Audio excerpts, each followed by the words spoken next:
আপনাদেরকে ইতিমধ্যে জানিয়ে দেওয়া হয়েছে মোল্লার কাজ শেষ, এখন সিন্নি শুধু পালা।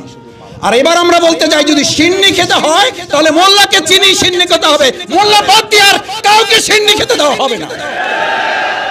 কেন জুলাই সনদে মাদ্রাসা শিক্ষক ছাত্র আলেমদেরকে স্থান দেওয়া হলো না? যেই স্বৈরাচারী শাসক যত বড়, তার পতন হয় তত বড়। আমাদেরকে যেমন খুশি পিটাবেন, সেই দিন শেষ। এবার ফুটবলের পালা না, এবার আলেমরা প্লেয়ারের দায়িত্ব নিয়ে বাংলাদেশের জনগণকে সাথে নিয়ে আমরা গোলপোস্টের কাছে গিয়েছি। এবার গোল করি, বাংলাদেশের মানুষের বিজয় তাদের হাতে আমরা তুলে দেব। মনে রাখবেন, আল্লাহ যাকে উপরে তুলবেন, পৃথিবীর সব মানুষ মিলে যদি চেষ্টা করে তাকে নিচে নামাতে পারবে না। যার ওসিলায় সিন্নি খাইলি মোল্লা চিনলি না। আগামী দিনে পার্লামেন্ট হবে, আগামী দিনের মন্ত্রিসভা হবে, কিছু আলেম ওলামা দরবেশদেরকে খানাকা থেকে এনে ওখানে পাঠাতে পারি। চিৎকার করে বলে দিতে চাই, আমরা ছিলাম, আমরা আছি, আমরাই থাকবো ইনশাআল্লাহ। আমাদের চরম প্রতিপক্ষ, এমনকি শেখ হাসিনা নিজেও 4 তারিখে যাদের নিয়ে বসেছিল তাদের কাছে শেষ কথা বলেছিল, অবস্থা ভালো না, আপনারাও একটু আল্লাহর কাছে দোয়া করেন। মনে আছে আপনাদের? সেদিন তিনিও কিন্তু আপনাদের রাস্তা ধরেছিলেন, শেষ পর্যন্ত তিনিও আপনাদের পথে হেঁটেছেন, কিন্তু ততক্ষণে হেঁটেছেন ততক্ষণে আল্লাহ তাআলা তার জন্য রাস্তা বন্ধ করে দিয়েছেন। সেই জন্য আমি প্রায়ই বলি, মানুষ আল্লাহর পথে আসে, আল্লাহর কথা স্মরণ করে, যতক্ষণে আসে ততক্ষণে হয়তো তার কপাল থেকে হেদায়েতের শেষ নিশানাটুকু আল্লাহ তাআলা তুলে নেন। আসতে তো হয়, ওই যে আমরা বলি না, সোজা তো হন, মরার পরে হন। তো মরার পরেই যদি হবেন তাহলে মরার আগে হন না কেন? দ্বিতীয় কথা হচ্ছে, সম্মানিত উলামায়ে কেরাম, মাদ্রাসার শিক্ষক, আমার প্রিয় ছাত্রবৃন্দ, আমাদের ভূমিকা যদি আলোচনা করি তাহলে আমাদেরকে এবার সিদ্ধান্ত নিতে হবে। সেদিন আমরা যাত্রাবাড়ি থেকে কি সিদ্ধান্ত নিয়ে বলেছিলাম এবার আমরা বাইতুল মোকাররমে যাব না গণভবনে যাব? ও, এটা আপনাদের বুঝতে অসুবিধা হচ্ছে। সেদিন কোথায় সিদ্ধান্ত নিয়েছিলাম যে আমরা জাতীয় মসজিদ বাইতুল মোকাররমে যাব না গণভবন দখলে যাব? আমি খুব কেন বুঝতে পারি না আমি যে আলেমগণ আমরা এখনো কেন এটা বুঝতে পারছি না। সেদিন যদি গণভবন টার্গেট করি তাহলে আজকে সেদিনকার খেলোয়াড় হিসাবে আমরা এখনো কেন গণভবন টার্গেট করব না? এখনো কেন জাতীয় সংসদ ভবন টার্গেট করব না? এখনো কেন বঙ্গভবন আমরা টার্গেট করব না? কেন আমাদের শুধু মসজিদ, মাদ্রাসা, জাতীয় বাইতুল মোকাররম এইটুকু হইলেই যেন, আমি আমাদের শ্রদ্ধেয় একজন প্রিন্সিপাল ছিলেন, আমি সস্তিনা মাদ্রাসার ওখানকার ছাত্র, তো আমার শিক্ষক বলতেন যে আমাদের একটা অসুবিধা কি মাসুদ জানো, আমরা দুনিয়ার দৃষ্টিতে কোনো কিছু একটু পেলে মোটামুটি আত্মতৃপ্তিতে ভরপুর, অথচ আল্লাহ গোটা রাজ্যটা আমাদেরকে দিতে চান, সেখানে আমরা কোনো একটা টুকরো মাটি নিয়ে আমরা আনন্দে আত্মদালিত হয়ে যাই। আজকে আমাদেরকে এটা মাথায় নিতে হবে যে এই আলেম ওলামা ছাত্র শিক্ষক সেদিন যাত্রাবাড়ি দখল করে নাই, সেদিন আমরা ডিক্লেয়ার করেছিলাম গণভবন। আজকে সেই যাত্রাবাড়ি উদ্ধার করা, সেই বিএনএস ভবন উত্তরার উদ্ধার করা, সেখানকার বিজয় ঘোষণা করা, ছাত্রদেরকে জুলাই সনদে রাখা হবে না, সেই জুলাই সনদ এই বাংলাদেশের মানুষটা একজন মানুষ এটা বিশ্বাস করে না। কেন জুলাই সনদে মাদ্রাসা শিক্ষক ছাত্র আলেমদেরকে স্থান দেওয়া হলো না? তার মানে কি জানেন? আপনাদেরকে ইতিমধ্যে জানিয়ে দেওয়া হয়েছে মোল্লার কাজ শেষ, এখন সিন্নি শুধু পালা। আর এবার আমরা বলতে চাই, যদি সিন্নি খেতে হয় তাহলে মোল্লাকে চিনি সিন্নি খেতে হবে, মোল্লা বাদ দিয়ে আর কাউকে সিন্নি খেতে দেওয়া হবে না। আবার সিন্নি সামনে আসছে 2026 সাল, আবার দেখবেন সিন্নির কাছে মাসি বনবন করা শুরু করছে। মাসি ভনভন করে এই দুই প্রকার মাছি, একটা মোটা মাছি, একটা চিকন মাছি। মোটা মাছি কোথায় কোথায় বসে জানেন? স্বাস্থ্যবান কোথায় বসে জানেন? আমি এই কথা বলতে চাই না, আমার মুরব্বীদের কাছ থেকে গেলে ওয়াজ শোনা, তো এই ওয়াজ ওনাদের সামনে বললে ওনারা আমাকে একটু আদবের খেলাপ মনে করবেন। আমি শুধু স্মরণ করে দেওয়ার জন্য, এই মোটা মাছির কাজে হলো কাঁঠালেও বসে, এই মোটা মাছির কাজ হলো মরা গরুর উপরে বসে। কখন মোটা এই মাসিটা আপনার এই কাঁঠালের উপরে বসে, আর কখন মরা গরুর উপরে বসে, মরকুরির উপরে বসে। এই বোধ শক্তি যদি এদের আলেমরা আমরা কেউ আবার ভুলে যাই, তাহলে শেখ হাসিনার সাথে বাইতুল মোকাররমের ইমাম যেমন পালিয়েছে, ভবিষ্যতেও সেই তথাকথিত আলেমদেরকে আবার রাস্তা খুঁজতে হবে পালাবার। আমি বিশ্বাস করি আজকের সেমিনারের সেই বোধ শক্তি উপলব্ধি এখান থেকে আমাদেরকে নিয়ে যেতে হবে। শেষ কথা, সম্মানিত উপস্থিত সুধীমণ্ডলী, আজকে আমরা এখানে যারা আসছি, আমাদেরকে দেখবেন সব প্রোগ্রাম হয়, জাতীয় প্রোগ্রাম, বিভিন্ন গুরুত্বপূর্ণ প্রোগ্রাম, সেখানে আপনাদের উপস্থিতি নাই, মিডিয়াতে আপনাদের উপস্থিতি নাই। মিডিয়া লম্বা লম্বা আলোচনা হয়, যারা এসি রুমে বসে এই ফেসবুকে এবং টিভি দেখে জুলাই আগস্টের ঘটনা বর্ণনা করে তারা ওখানকার গেস্ট। আর যারা রাস্তায় ঘাম ঝরিয়েছে, রক্ত ঝরিয়েছে, চোখের পানি ঝরিয়েছে, দিনের বেলা রোজা রেখেছে, আপনি বিশ্বাস করবেন না, আমরা যখন কলা এবং রুটি বিতরণ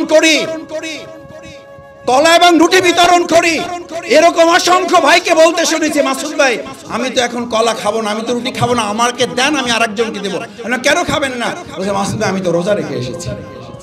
আপনি বলতে পারেন জুলাই আগস্টের গণঅভ্যুত্থানে এরকম অন্য কে কারা রোজা রেখে রাত্রে তাহাজ্জুদ পড়েছে আর কাবার গিলাফ ধরে দোয়া করার পর তারপরে আন্দোলনে এই ভূমিকা পালন করেছে? তারা তাদের বাদ দিয়ে আপনি মিডিয়া চালান, তাদের বাদ দিয়ে আজকে আপনাদের অন্তর্বর্তীকালীন সরকার চলতে চান। যদি চলতে চান, জুলাই আগস্টের যে ভুল হয়েছে তার চেয়ে কয়েক গুণ মূল্য দিয়ে আমার আলেম সমাজকে নিয়ে এই বাংলাদেশ পরিচালনার সিদ্ধান্ত নিতে হবে। তার আগেই এই আলেম সমাজ, ছাত্র, মাদ্রাসা সবাইকে সমান মূল্যায়ন, ন্যায্য মূল্যায়ন করতে হবে। এবারের ঘোষণা, আমরা এবার আর ফুটবল না, এবার আমরা প্লেয়ার। আমাদেরকে যেমন খুশি পিটাবেন, সেই দিন শেষ।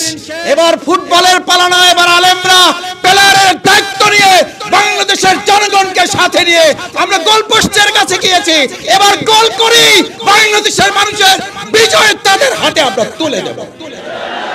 সেই প্রত্যাশা ব্যক্ত করে সেটার জন্য প্রস্তুতি গ্রহণ করার উদাত্ত আহ্বান জানিয়ে আমরা গোলপোস্টের কাছে গিয়ে যেন আর এটা না বলি আমরা সুন্দর দেখতে ফুটবল ভাই, যা পারেন করেন, মারেন, আমাদের দিয়ে গোল দেন। এবার আমাদের দিয়ে গোল দিতে বলবো না, এবার বলবো আমরা গোল দিতে এসেছি, এবার আমরা গোল দেব ইনশাআল্লাহ। আল্লাহ আমাদের কবুল করুন।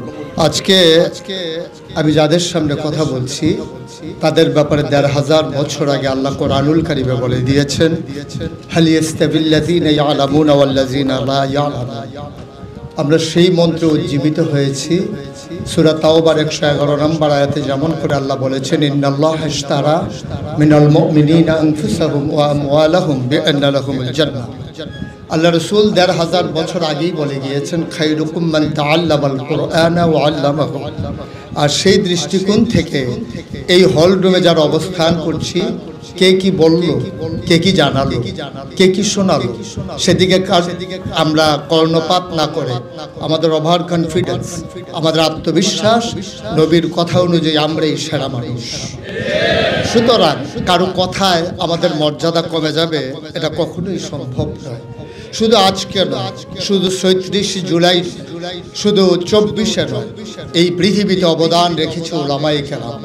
এই পৃথিবীকে সভ্যতার আসনে আসীন করে দিয়েছে উলামায়ে কেরাম।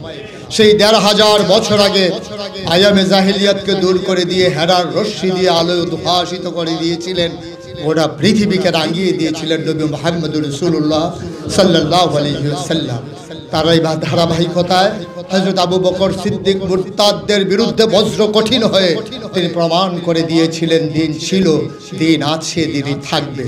ওমরে ফারুক তিনি প্রমাণ করে দিয়েছিলেন, সত্য আর মিথ্যার বাতিলের রেখা টান দিয়ে তিনি প্রমাণ করেছিলেন। আমাদের যিনি পঞ্চম খলিফা হিসেবে যাকে সাব্যস্ত করা হয়, সেই উমর ইবনে আব্দুল আজিজ, তিনি তার সঞ্চিত সম্পদগুলো, তার বিবাহে পাওয়া স্বর্ণগুলো জমা করে দিয়ে বলেছিলেন যে আজকে পূর্ববর্তী বংশধরের রক্তের দায় শোধ করতে আসলাম। আমরা সেই জাতি। সুতরাং বাংলাদেশ আমার প্রিয় মাতৃভূমি, আর এই মাতৃভূমির মাঝে কেউ জগদ্দল পাথরের মতো চেপে বসবে, আর আমরা যারা শতকরা ৯২ জন লোক মুসলমানের প্রতিনিধিত্ব করি, আমরা চুপ করে বসে থাকবো, এটা হবার নয়, হয় না ইনশাআল্লাহ। এবং সামনেও যদি এমন করে কেউ মাথা ছেড়ে দিয়ে উঠতে চায়, তাদের জন্য 24-এর এই গণঅভ্যুত্থানই আবার নতুন করে বার্তা দেওয়ার জন্য যথেষ্ট।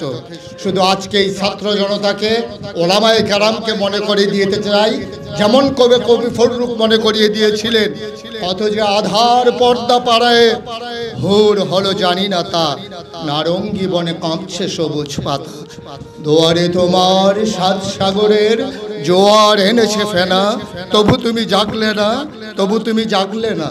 7 সাগরের মাঝি যে দেখো, দুয়ারে ডাকে জাহাজ, অচল সবিষে তসবির যেন দাঁড়ায় রয়েছে আজ। হালে পানি নাই, পাল তার উড়ে নাকো, হেনাবিক তুমি মিনতি আমার রাখো। আজকের এই হলরুম থেকে জানিয়ে দিতে চাই, অতীতে যেমন ছিলাম আজও যেমন আছি, ভবিষ্যতেও থাকবো অটল পাহাড়ের মতো। চিৎকার করে বলে দিতে চাই, আমরা ছিলাম, আমরা আছি, আমরাই থাকবো ইনশাআল্লাহ। সুযোগ সব সময় আসে না, সুযোগের জন্য বহু বছর অপেক্ষা করতে হবে। আমাদের দেশে স্বাধীনতার পর থেকে আমরা যে কনস্টিটিউশনাল কন্টিনিউটি, সাংবিধানিক ধারাবাহিকতা বারবার ব্যাহত হয়েছে। কোন দল যদি একবার বসতে পারে, চলে বলে কৌশলে ক্ষমতার আসন ছাড়তে চায় না।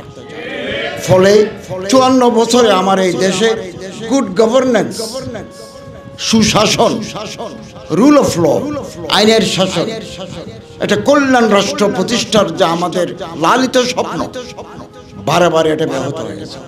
এবং এই যে সুযোগ, বহুদিন পরে মানুষ তার পছন্দের প্রার্থীকে ভোট দেওয়ার একটা অবারিত সুযোগ আসছে। এবং আমরা যদি ঐক্যবদ্ধ না থাকি, কাছাকাছি না আসি, তাহলে আগামী দিনে মহাবিপর্যয়ের জন্য আমাদের তৈরি থাকতে হবে। এক হো মুসলিম হারাম কে পাস বানি কে লিয়ে, নাইলে কি সাহিল সে লেকর তাবখা কে কাশ কর। চারিদিকে আমাদের শত্রু। এখন আলেম ওলামা হতে পারে, আমি এক মাদ্রাসার ছাত্র, আপনি আরেক মাদ্রাসার হতে পারে, আপনি এক পীর সাহেবের মুরিদ, আমি আরেক পীর সাহেবের হতে পারে, আপনি একটা পলিটিক্যাল প্ল্যাটফর্মের, আমি আরেকটা পলিটিক্যাল প্ল্যাটফর্মের, কিন্তু আমার এবং আপনার মধ্যে বিরাট মিল আছে, সাদৃশ্য আছে। আমার আল্লাহ আপনার আল্লাহ, আমার নবী আপনার নবী, আমার কিতাব আপনার কিতাব, আমার কেবলা আপনার কেবলা, এক এবং অভিন্ন। মনে রাখবেন, আল্লাহ যাকে উপরে তুলবেন, পৃথিবীর সব মানুষ মিলে যদি চেষ্টা করে, তাকে নিচে নামাতে পারবে না। আর আল্লাহ যাকে ফেলে দিবেন, পৃথিবীর সব মানুষ চেষ্টা করেও তাকে উপরে তুলতে পারবে না। লা ইয়ানফাউ ওয়া লা ইয়াদুররু, আল্লাহর ইচ্ছায় সফল হয়। অতএব আমাদের একটা লক্ষ্য আছে। আজকে আমি উপদেষ্টা, 22 জন উপদেষ্টার মধ্যে একজন মাদ্রাসার ছাত্র উপদেষ্টা। আমি আজীবন মাদ্রাসার ছাত্র। এমনকি আমি উপদেষ্টা, আমি একটা মাদ্রাসায় তিরমিজি শরীফ পড়াতাম, ইন্টারন্যাশনাল ইসলামিক ইউনিভার্সিটিতে আমি শিক্ষকতা করতাম। এবং তাকমিলে হাদিস 1975 ইংরেজিতে আমি বুখারী পড়ছি। 83 সনে এমএ পাস করে 2006 সালে পিএইচডি করছি চট্টগ্রাম বিশ্ববিদ্যালয় থেকে। তো এই যে উপদেষ্টা হওয়ার পরে গেছি, আমি আমার মাদ্রাসায় তিরমিজি আউয়ালের দরস দিয়েছি, কিতাবুল লেবাস। ছাত্রদেরকে বলছি যে চলো তোমাদের একটু পড়াই। তো আমরা আজীবন মাদ্রাসার ছাত্র। আমাদেরকে বলে যে হুজুর মাথায় একটু ফু দেন, ফু নিতে চায়, ভোট দিতে চায় না। 54 বছরের ইতিহাস, ভোটের কত % ভোট ইসলামপন্থীদের বাক্সে পড়েছে, একটা তথ্য নেন তো। হতাশা ব্যঞ্জক। এগুলো বারবার আমরা নিজেরা একে অপরের বিরুদ্ধে লেগেছি। আমাদের শত্রু যারা, তারা ঐক্যবদ্ধ এবং অভিন্ন। আমরা যারা হামদিল, হামফিকির, হাম্মাশরাফ, হামদামা, আমাদের মধ্যে বিভাজন এবং আমাদেরকে আলাদা আলাদা করে ফেলার জন্য, ডিভাইড এন্ড রুল করার জন্য শত্রুরা তৎপর। অতএব জুলাই বিপ্লবে যেভাবে মাদ্রাসার ছাত্র ওলামায়ে কেরামগণ ঐক্যবদ্ধভাবে এগিয়ে এসেছেন, আগামী দিনেও অভ্যুত্থান শেষ নয়, বারে বারে অভ্যুত্থান করতে হবে। শেষ নয়। যতদিন আমাদের অভিষ্ট লক্ষ্যে আমরা পৌঁছতে পারি নাই, ততদিন আসুন না মানুষকে ভালোবাসি, মানুষকে ভালোবাসি। আল্লাহ তাআলা আমাদের সবাইকে আমাদের অন্তর বড় করার বৃহত্তর পরিসরে আমরা যে আদর্শ লালন করি, সে আদর্শের অনুভূতি হয়ে আমরা একটা কল্যাণ রাষ্ট্র, একটা ওয়েলফেয়ার স্টেট আমরা প্রতিষ্ঠা করতে পারবো। এটা হবে দুর্নীতিমুক্ত, এটা হবে বৈষম্য মুক্ত। আগামী দিনে পার্লামেন্ট হবে, আগামী দিনের মন্ত্রিসভা হবে, কিছু আলেম ওলামা দরবেশদেরকে খানাকা থেকে এনে ওখানে পাঠাতে পারি, তাহলে নতুন ইতিহাস তৈরি হবে। জাতির বিরাট প্রত্যাশা আলেম এবং মাদ্রাসার ছাত্রদের কাছে। আমি আশা করব আপনারা এই প্রত্যাশা পূরণে এগিয়ে আসবেন। পৃথিবীতে গণ অভ্যুত্থান, গণবিপ্লব অনেক কিছু হয়েছে, কিন্তু হাসিনার মতো তল্পা সহকারে মামু বাড়ি, শ্বশুর বাড়ি, নিজের বাড়ি গেছে, এরকম ইতিহাস পৃথিবীতে 1000 বছরের মধ্যে দ্বিতীয় আরেকটা নাই। তাহলে যেই স্বৈরাচারী শাসক যত বড়, তার পতন হয় তত বড়। দুই কথার এক কথা শেষ। আর এক কথা হলো, যার ওসিলায় সিন্নি খাইলি মোল্লা চিনলি না। এখন নতুন নতুন বিপ্লবীদেরকে দেখা যায় কই মাছের মতো উজাইতেছে। এদেশের সকল বিপ্লবে এদেশের আলেম ওলামা, এদেশের মাদ্রাসার ছাত্ররা বুকের তপ্ত তাজা রক্ত ঢেলে দিয়ে আন্দোলন করেছে।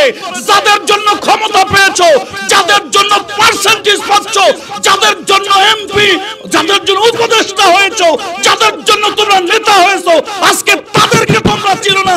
কাঠের চশমা পরেছো, তোমাদেরকে চুরি পরে এদেশ থেকে মামু বাড়ি, দিল্লি অথবা পিন্ডি চলে যাওয়া উচিত।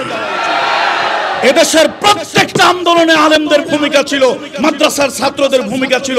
আমরা তাদের মধ্যে কোনো বিভাজন সৃষ্টি করতে চাই না। আলেমরা ছিল, আলেমরা আছে, আলেমরা থাকবে। তাদের অবদানকে কেউ অস্বীকার করতে পারবে না। যারা অস্বীকার করবে ওরা মামু বাড়ি চলে যাবে, আমরা আমাদের বাপ দাদার বাড়ি ইনশাআল্লাহ বাংলাদেশেই থেকে যাব।